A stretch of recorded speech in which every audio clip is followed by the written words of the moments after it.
વસુદેવસુતં દેવં કંસચાણૂરમર્દનમ દેવકી પરમાનંદમ કૃષ્ણં વંદે જગદ્ગુરુમ.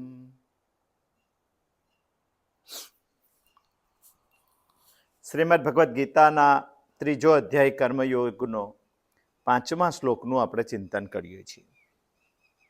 આ જગતમાં જે જ્ઞાનનિષ્ઠ લોકો છે, જે જીવન મુક્ત લોકો છે, જે સંન્યાસીઓ છે, તેઓ કર્તવ્ય કરતા નથી છતાં સુખી છે એવું આપણને લાગે છે. જ્ઞાનનિષ્ઠ જીવન મુક્ત સંન્યાસીઓ કર્તવ્યો કરતા નથી છતાંય સુખી છે એવું આપણને લાગે છે. માટે સામાન્ય લોકો એવું વિચારે છે કે મારે પણ એમના જેવું જીવન મુક્ત થવું છે ને મારે કર્તવ્ય કર્મો કરવા નથી, કર્મો છોડી દેવા છે. યુક્તિથી વિચારીએ તો પણ એવું છે. કર્મથી સુખ મળે, કર્મથી દુઃખ મળે, કર્મથી જન્મ મળે, બધું જ કર્મથી મળે છે અને કર્મ બંધનનું કારણ છે. જો કર્મ જ છોડી દઈએ તો બંધનથી આપણે મુક્ત થઈ જઈએ એવું યુક્તિથી આજના માણસો વિચારે છે. અને કર્મ છોડવાનું એને એટલે મન થાય છે કે કર્મમાં મહેનત છે, કર્મમાં જવાબદારી ઉઠાવવી પડે, કર્મમાં આવડત જોઈએ. સફળ થાય તો લોભ અને અહંકાર વધે, નિષ્ફળ થાય તો નિરાશા વધે. માટે તેને કર્મ છોડવું છે. જેને કર્મ છોડવા માટે મન બનાવી દીધું છે, શ્રીમદ ભગવદ્ ગીતાના અર્જુન અને આપણે બધાએ આ બધી બાબતો જોઈને એમના માટે ભગવાન 5મા શ્લોકમાં એક લાલ સિગ્નલ બતાવે છે, રેડ સિગ્નલ બતાવે છે, લાલ લાઈટ બતાવે છે. શું બતાવે છે? નહીં કશ્ચિત ક્ષણમપી જાતો તિષ્ઠત્ય કર્મકૃત કાર્યતે યવશ કર્મ સર્વ પ્રકૃતિ જય ગુણી. નહીં કશ્ચિત ક્ષણમપી જાતો તિષ્ઠત્ય કર્મકૃત. આ દુનિયામાં પ્રત્યેક માણસ ક્યારેય પણ એક ક્ષણ માત્ર પણ કર્મ કર્યા વિના રહી શકતો નથી. બહુ સ્પષ્ટ ભગવાને કહી દીધું છે. કારણ કે પ્રકૃતિજન્ય ગુણો કાર્યતે યવશ કર્મ સર્વ પ્રકૃતિ જય ગુણે. પ્રકૃતિજન્ય ગુણો માણસને કર્મ કરવા માટે પરવશ કરે છે. ભગવાનની એક વાત સમજવાનું આપણે પ્રયત્ન કરતા હતા. આ શ્લોકમાં 2 બાબતો આપણને સમજાઈ જવી જોઈએ. એક છે કર્મ અને બીજું છે પ્રકૃતિજન્ય કર્મ, પ્રકૃતિજન્ય ગુણો. બહુવચન છે. આ 2 બાબતો આપણને સમજાઈ જાય તો ભગવાનનો કહેવાનો ભાવાર્થ આપણને સમજાઈ જાય. અહીંયા ભગવાને કીધું કે એક ક્ષણ માટે પણ માણસ રહી શકતો નથી. ક્ષણ એટલે સમયનો સૌથી નાનો ગાળો, જેનું પછી વિભાજન ના થઈ શકે એટલો નાનો ગાળો. અને એટલો નાનો ગાળો જો હોય તો ભગવાને કહી દીધું કે એટલામાં પણ માણસ કર્મ વગર રહી શકતો નથી, એક ક્ષણ માટે પણ. તો કર્મની બાબતમાં આપણે સમજવું એટલા માટે છે કે આજે ઘણા બધા લોકો એવું કહે છે કે હું 1 કલાકથી નવરો છું, મેં કંઈ જ કર્યું નથી. તો ભગવાન એને કેવી રીતે કહી શકે? ઘણા એવું કે આખો દિવસ કાલે મેં કંઈ જ કર્યું નથી. અને ઘણા એવું કે ગયું આખું અઠવાડિયું મેં કંઈ જ કર્યું નથી. તો એને નૈષ્કર્મ્ય કહી શકાય? દુનિયાનો માણસ એવું કહે છે કે હું કર્મ કર્યા વગર રહી શકું છું, અને ભગવાન એવું કહે છે એક ક્ષણ માટે પણ માણસ કર્મ કર્યા વગર રહી શકતો નથી. આ 2 બાબતો વિરુદ્ધાભાસ છે. અને વિરુદ્ધાભાસ છે તો એને સમજવા માટે ખાલી આટલો જ પ્રશ્ન હોઈ શકે. આપણે જેને કર્મ સમજીએ છીએ, ભગવાન જુદી રીતે કર્મને સમજે છે. આપણી સમજ કર્મના બાબતમાં અને ભગવાનની સમજ બંને સ્પષ્ટ થવી જોઈએ.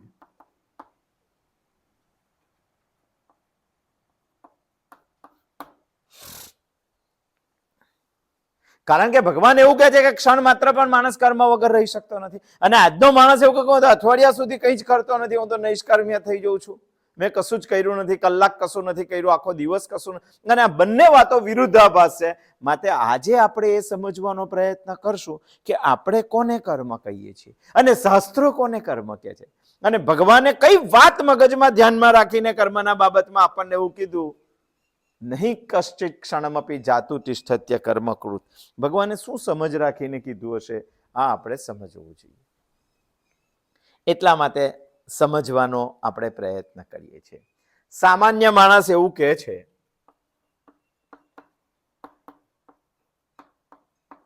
એના બાબતમાં કર્મ માટેની સમજણ એટલી જ છે કે કર્મ શરીરથી અથવા હાથ પગ હલાવીને જ થાય.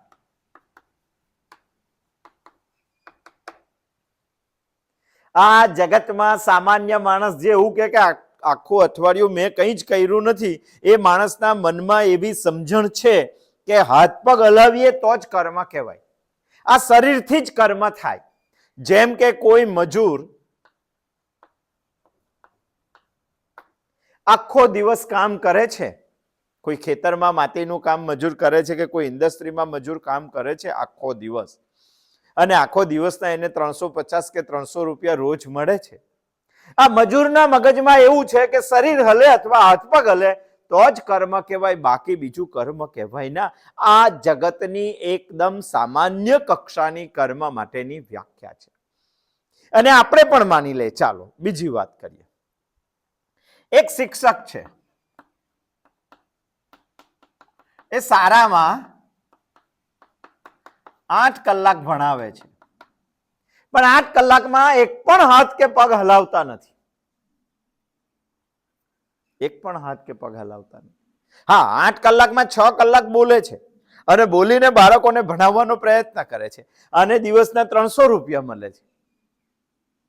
એને દિવસના 2000 રૂપિયા મળે છે. આ 300 રૂપિયા છે, અને આને દિવસના 2000 રૂપિયા મળે છે. હાથ પગ નથી હલાવતો, શરીર નથી હલાવતો, માત્ર બોલે છે, તો આને પણ કર્મ કહેવાય.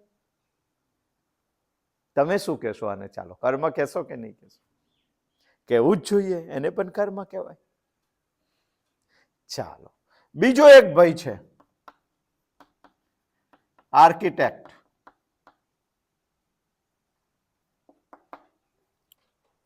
મકાનના નકશા બનાવવા વાળો વ્યક્તિ. ચાલો, આવો કોઈક આર્કિટેક્ટ હોય, એ હાથ પગ પણ નથી હલાવતો, બોલતો પણ નથી, મજૂર જેવું કામ પણ કરતો નથી, શિક્ષક જેવી વાણી પણ વાપરતો નથી, બસ એની એસી ઓફિસમાં બેઠેલો હોય છે અને સાંજ સુધી બેસી રહે છે. સાંજે એની ઘરવાળી, સવારે એની ઘરવાળી નાસ્તો આપવા એની ઓફિસમાં આવે, અને સાંજે એની ઘરવાળી 4 વાગ્યા પછી ચા આપવા માટે આવે. અને જ્યારે ચા આપવા માટે આવે ત્યારે પેલો કે આજે તો બહુ કામ કર્યું, એકદમ થાકી ગયો છું. એની ઘરવાળી કહે છે કે શું કામ કર્યું? તમે સવારના એસીની ઓફિસમાં બેઠેલા છો, તમે કશું બોલ્યા નથી, તમે ખુરશી પરથી ઊભા નથી થયા, તમે કશું હાથ પગ નથી હલાવ્યો. એ વાત તો છોડો, હું સવારે તમને નાસ્તો આપવા આવી ત્યારે તમારા ટેબલ પર જે બ્લેન્ક કાગળો હતા, કોરા કાગળો હતા, એ હમણાં 4 વાગે ચા આપવા આવી ત્યારે પણ કોરા જ છે. તમે કશું લખ્યું પણ નથી, તમે હાથ પણ હલાવ્યો નથી, તમે કશું બોલ્યા પણ નથી, તમે ઓફિસની બહાર પણ નથી નીકળ્યા, તો કેમ થાકી ગયા? શું કામ કર્યું? આર્કિટેક્ટે કીધું કે મારે એક સાઈડમાં પ્લાન આપવાનો છે, અને મારા મગજમાં સવારથી અત્યાર સુધીનું મનમાં બધા પ્લાન ચાલે છે. મેં 50-60 મકાનોના પ્લાન બનાવ્યા છે, મનમાં બનાવ્યા છે, અને હાથ પગ નથી હલાવ્યા, અને વાણી નથી વાપરી, અને ખાલી મનથી વિચાર કર્યો 6 કલાકમાં. એને એક દિવસના 10,000 રૂપિયા મળે છે. વળતર તો બધામાં મળે છે, અને વળતર મળે છે એટલે તમારે એને કર્મ પણ ગણવું પડશે. આ દ્રષ્ટિથી જો જોઈએ તો 3 પ્રકારના કર્મો થયા. આ કર્મને કહેવાય કાયિક, આ કર્મને કહેવાય વાચિક, અને આ કર્મને કહેવાય માનસિક. આપણી સમજમાં ને ભગવાનની સમજમાં ક્યાં ફરક પડે છે? ભગવાન એવું કહે છે કે 3 પ્રકારના કર્મો થાય છે. આપણે ઘણા બધા મોટા ભાગના લોકો 70% લોકો માત્ર આને જ કર્મ ગણે છે. બાકીના 15% લોકો આને પણ કર્મ ગણતા હશે, બાકીના લોકો આને પણ કર્મ ગણતા હશે. 3 પ્રકારના કર્મો આપણા જીવનમાં થાય છે અને 3 પ્રકારના કર્મો જો આપણે સમજીએ અને ભગવાન આ 3 પ્રકારના કર્મોને સમજીને આ શ્લોક બોલે છે. નહિ કશ્ચિત ક્ષણમપી જાતુ તિષ્ઠત્ય કર્મ કૃત. એક પણ ક્ષણ માણસ કર્મ વગર રહી શકતો નથી. આમાં જો કોઈ પણ એક પ્રકારના કર્મને સમજવામાં આપણે ભૂલ કરીએ, કાયિક, વાચિક અને માનસિક, આમાં જો એક પણ પ્રકારના કર્મને સમજવામાં આપણે ભૂલ કરીએ તો ભગવાનનો આ શ્લોક આપણને સમજાય નહીં સમજાય. એટલા માટે રમણ મહર્ષિ બહુ સુંદર કહે છે, કાય વાંગ મના સર્વમ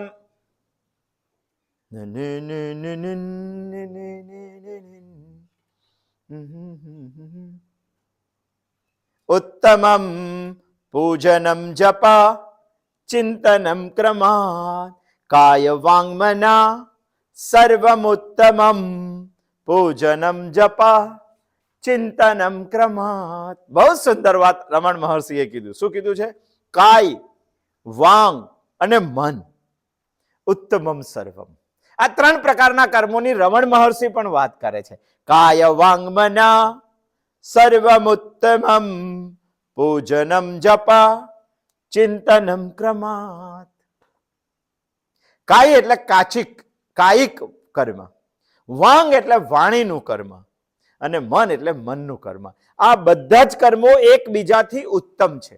આ કર્મને જુઓ, કાયિકને, તો કાયિક કરતા વાચિક કર્મ ઉત્તમ છે અને વાચિક કરતા માનસિક કર્મ ઉત્તમ છે. એમને એક્ઝામ્પલ આપ્યો છે, જેમ કે સર્વમુત્તમમ પૂજનમ જપા ચિંતનમ ક્રમાત.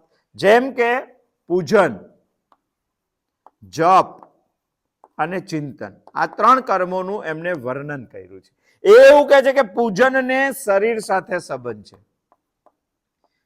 જપને વાણી સાથે સંબંધ છે અને ચિંતનને મન સાથે સંબંધ છે. એટલે 3 પ્રકારના કર્મો કીધા, પણ આના કરતા આ ઉત્તમ છે, આના કરતા આ ઉત્તમ છે. જ્યારે આ કર્મ થતું હોય, શરીરથી કર્મ થતું હોય, ત્યારે મન અને વાણી બંને હાજર હોય છે, પરંતુ એમનું પ્રમાણ ઓછું હોય. સમજો કે 70% શરીર વપરાતું હોય, 20% વાણી વપરાતી હોય અને 10% મન વપરાતું હોય. આ બંને આ કર્મમાં સામેલ છે. જ્યારે વાચિક કર્મ થતું હોય ત્યારે શરીરની જરૂર હોતી નથી. વાચિક કર્મમાં વાણી હોય છે અને મન હોય છે. હાથ પગ ના હલાવો તો પણ ચાલે, મોં હલાવવું પડે. જ્યારે માનસિક કર્મ થતું હોય છે ત્યારે શરીર અને વાણી બંનેને હલવાની જરૂર નથી, મન એની જાતે કામ કરે છે. આ કામ સહેલું છે, એના કરતા આ થોડું અઘરું છે અને એના કરતા આ સૌથી અઘરું છે. કારણ કે આમાં મનને એકાગ્ર થવું પડે છે, ધ્યાન કરવું પડે છે. દુનિયાના કોઈ માણસને એ ફાવતું નથી. થોડું સમયાંતરે ઉત્તમ છે, અઘરું છે. આ 3 જો કામ કરે તો ઉઠલ પાઠલ પણ ભયંકર કરે. આ ઉઠલ પાથલ કરે એના કરતા આ વધારે ઉલટ સુલટ કરી નાખે છે. આ ઉથલ પાથલ કરે એના કરતા આ વધારે ઉઠલ પાથલ કરી નાખે છે. સજામાં પણ એવું છે. અહીંની સજામાં થોડોક ફેરફાર છે. અહીંથી ગુનો કરો તો વધારે સજા, અહીંયાથી ગુનો કરો તો આના કરતા ઓછી સજા, અહીંયાથી ગુનો કરો તો આના કરતા ઓછી સજા. આ આપણો કાયદો એવું કહે છે. વાસ્તવમાં જેમ આ લોકોનું છે એમ અહીંયા સૌથી વધારે સજા હોવી જોઈએ. અહીંયા હોઈ શકે છે આધ્યાત્મમાં કાં તો કુદરતના દરબારમાં આનાથી કરેલા પાપ કરતા સજા કરતા આનાથી કરેલું પાપ હોય તો સજા વધારે હોય છે, આનાથી કરેલું પાપ હોય તો સૌથી વધારે સજા હોય છે. આ 3 સંદર્ભમાં એ 3 કામમાં ફાળો કેટલો તે વિચાર્યું, 3 અઘરું કેટલું તે વિચાર્યું. ત્રણે ત્રણમાં સજા શું હોઈ શકે તે વિચાર્યું, અને ત્રણે ત્રણમાં ફળ હું શું હોઈ શકે તે વિચાર્યું. શ્રમ આમાં વધારે છે, પણ ફળ આમાં ઓછું છે. એના કરતા આમાં ફળ વધારે છે, એના કરતા આમાં ફળ વધારે છે. આપણે જોયું, અને એક દિવસના 300 રૂપિયા મળે, અને એક દિવસના 2000 રૂપિયા મળે, અને એક દિવસના 10,000 રૂપિયા પણ મળી શકે છે.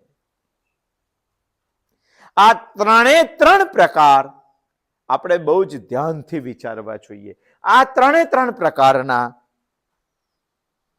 વિચારોને ધ્યાનમાં રાખીને ભગવાને અહીંયા કીધું છે, નહીં કશ્ચિત ક્ષણમપી જાતો તિષ્ઠત્ય કર્મકૃત. એક ક્ષણ માટે પણ મનુષ્ય કર્મ વગર રહી શકતો નથી. આ ત્રણ પ્રકારના કર્મો પ્રત્યેક માણસ કરે જ છે. આપણા ધ્યાનમાં ખાલી આ જ છે, આ આવતા નથી. એટલા માટે આપણને એવું લાગે છે કે ભગવાન કહે છે તે વાત ખોટી છે. જો આ ત્રણે ત્રણને વધારે સમજી લઈએ તો ભગવાન કહે તે બરાબર છે. અચ્છા, ત્રણે ત્રણને વધારે સમજવા માટે શું કરવું પડે? શાસ્ત્રો એવું કહે છે કે ત્રણે ત્રણના 3 પ્રકાર છે. કાયિકના 3 પ્રકાર છે, વાચિકના 3 પ્રકાર છે, અને માનસિકના 3 પ્રકાર છે. ચાલો, તો કેટલા પ્રકાર થયા?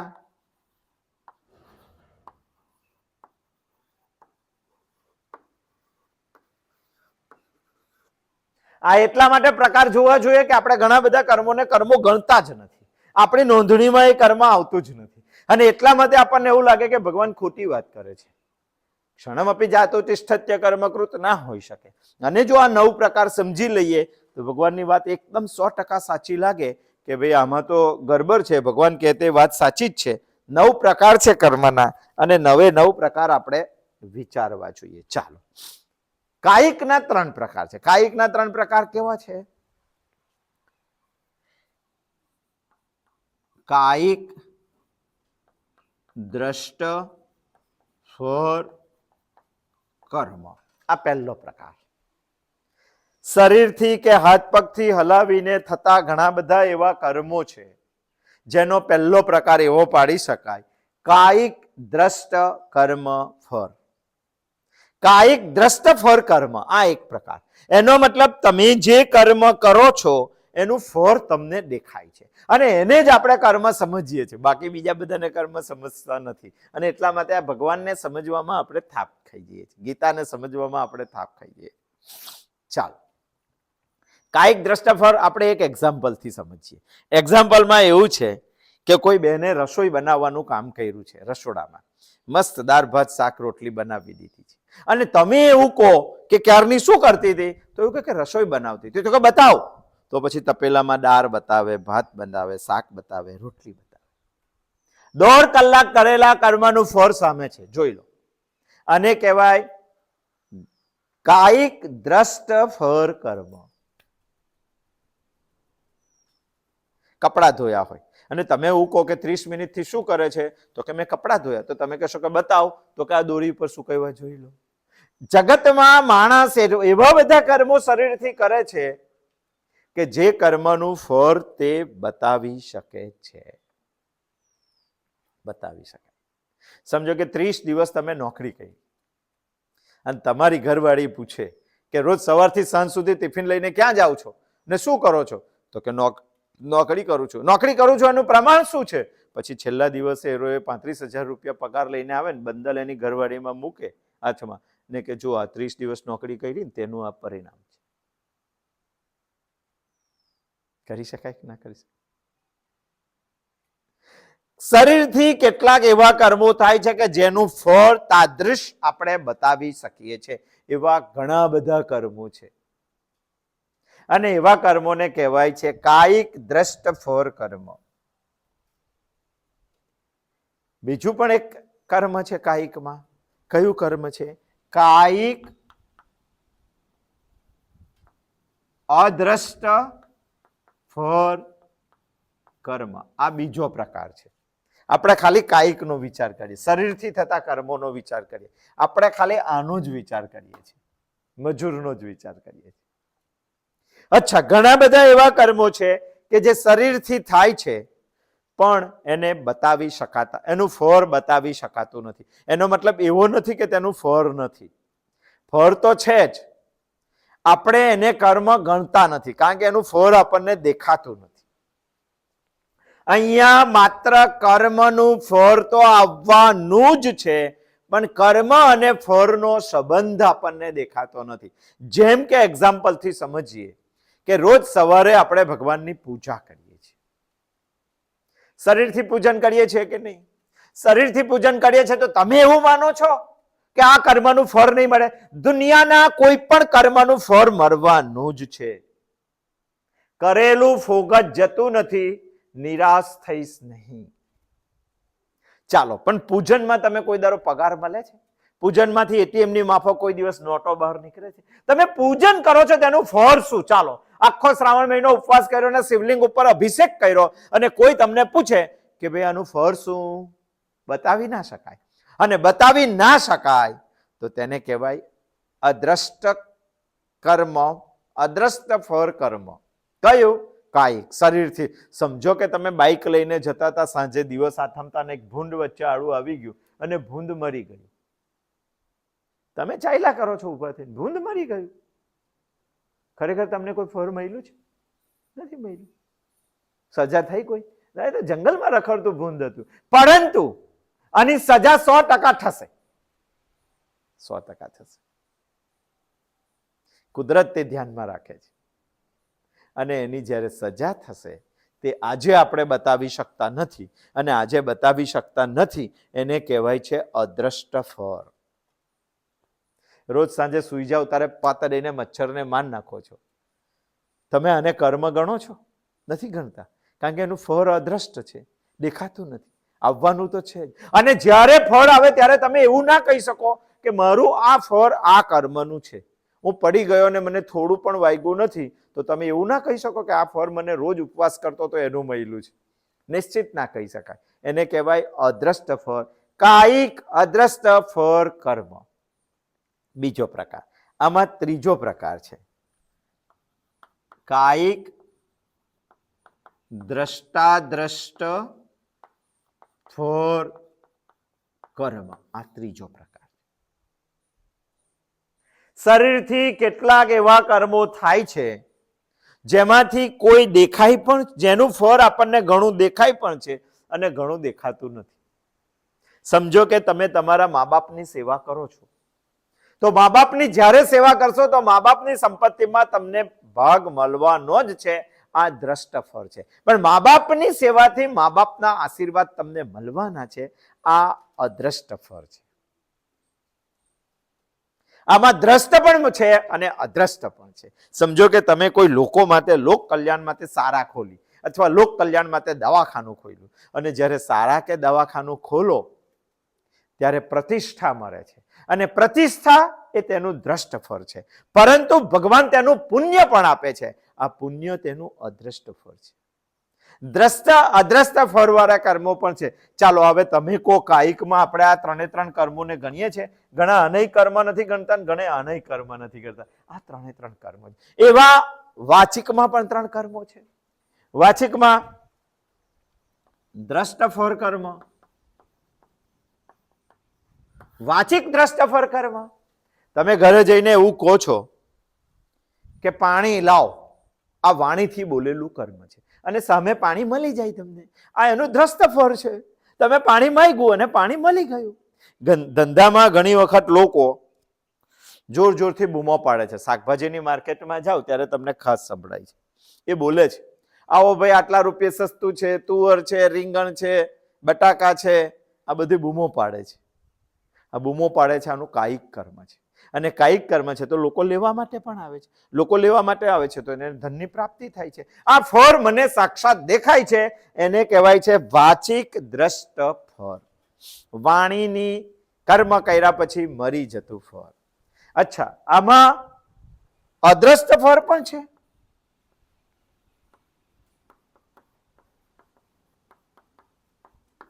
વાણીમાં પણ અદ્રષ્ટ ફળ છે. ઘણા બધા એવા કર્મો છે કે જેને ફળ બતાવી ના શકાય, અને આપણે તેને કર્મ ગણતા નથી. સમજો કે રોજ સવારે તમે શ્રી સુક્તમનો પાઠ કરો છો, લક્ષ્મી માતા તમારા ઉપર પ્રસન્ન થશે જ. આ તેનું અદ્રષ્ટ ફળ છે. પણ રોજ શ્રી સુક્તમનો પાઠ કરો તો શ્રી સુક્તમ માટેની જે બુક છે તેને ખોલો ને પાઠ કરો એટલે અંદર કીધી હજારની નોટો થોડી નીકળવા માંડે છે. દ્રષ્ટ ફળ નથી, આનું ફળ તમે બતાવી ના શકો. શ્રીમદ ભગવદ્ ગીતાના એક અધ્યાયનો રોજ તમે પાઠ કરો છો, દ્રષ્ટ ફળ ન બતાવી શકે. ઉપનિષદનો રોજ તમે પાઠ કરો છો, રોજ તમે જાપ કરો છો ભગવાનના નામનો. આ શુભ પણ હોઈ શકે અને અશુભ પણ હોઈ શકે. રોજ તમે કોઈને ગાળો દો છો. માણસ સાંભળવા વાળો થોડો વિવેકી હોય તો એકદમ તમને પ્રતિકાર ના આપે, અને પ્રતિકાર ના આપે તો તમારે એવું નહીં સમજવાનું કે મારા આ વાણીના કર્મનું ફળ મળ્યું. ગમે ત્યારે તો ફળ મળશે જ, અને જેનું ફળ તમે બતાવી ના શકો, તમને એ કર્મ અને ફળના સંબંધનો ખબર નથી, એટલે તેને કહેવામાં આવે છે અદ્રષ્ટ કર્મ ફળ. વાણીમાં પણ દ્રષ્ટાદ્રષ્ટ ફળ આવે છે.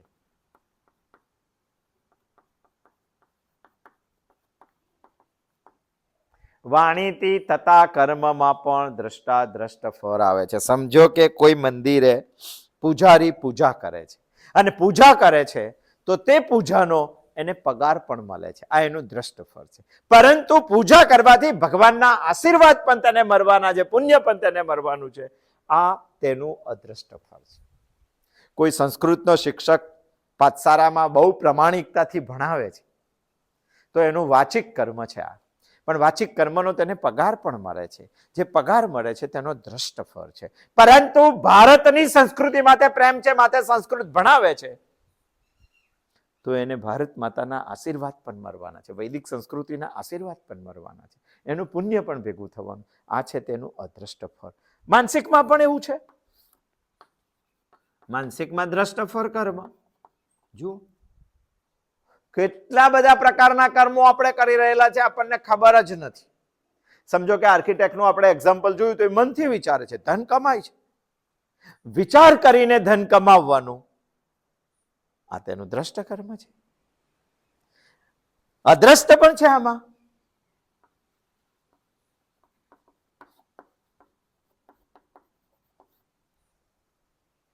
ઈશ્વરની આરાધના, ફળ દેખાતું નથી તમને, માનસિક હોઈ શકે. શાસ્ત્રનું અધ્યયન, ચિંતન, મનન માનસિક પણ હોઈ શકે.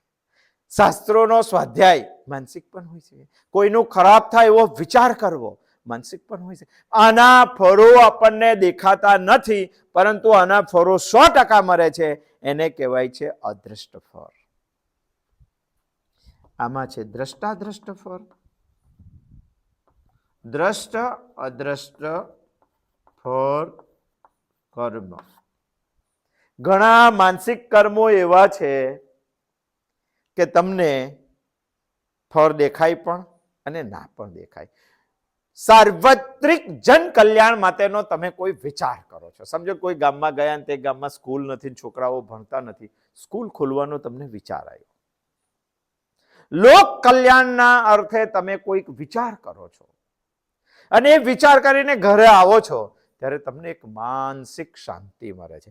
કોઈ પણ અપેક્ષા વગર જે દિવસે તમે બીજાના કોઈ કામ માટે કે ફાયદા માટે વિચાર કરો તો તમને માનસિક શાંતિ મળે જ. આ જે માનસિક શાંતિ છે એ દ્રષ્ટ ફળ છે, અને આવો વિચાર કરવાનું પુણ્ય તો મળવાનું જ છે. એને અદ્રષ્ટ ફળ કહેવાય. હવે સમજો 3 પ્રકારના કર્મો નથી, ત્રણેયના 3 પ્રકાર, 9 પ્રકારના કર્મો છે. હવે સમજો તમારી પાસે એવી કઈ ક્ષણ છે જેમાં તમે આ ના કર્યું હોય. આ 9માંથી કોઈ એકમાં તો તમે ઝડપાવાના જ છે.